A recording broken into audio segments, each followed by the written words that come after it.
انشاءاللہ العزیز کل بھی دعا ہوگی اور پرسوں اختتامی دعا ہوگی آستانہ عالیہ بہار الحق شریف دریائے رحمت شریف خواجہ پیر حافظ عبدالحق صاحب آستانہ عالیہ بہار الحق شریف اختتامی دعا فرمائیں گے اتوار کے دن، اور اتوار کے دن ہی حسن ابدال میں میرے پیارے دوست علامہ قاضی عبد الرحمن چشتی علیہ رحمت کا سالانہ عرس مبارک، ایک تقریب نہیں بہت ساری تقریبات ہو رہی ہیں۔ ان تقریبات کا مقصد و دعا کیا ہوتا ہے؟ مقصد و دعا یہ ہوتا ہے کہ تاکہ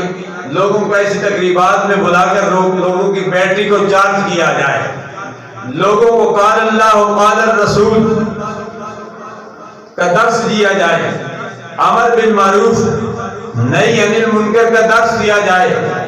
لوگوں کو نیکی کی ترغیب دی جائے، بدیوں سے دور رکھا جائے، معاشرے کو رائے راست پر لایا جائے۔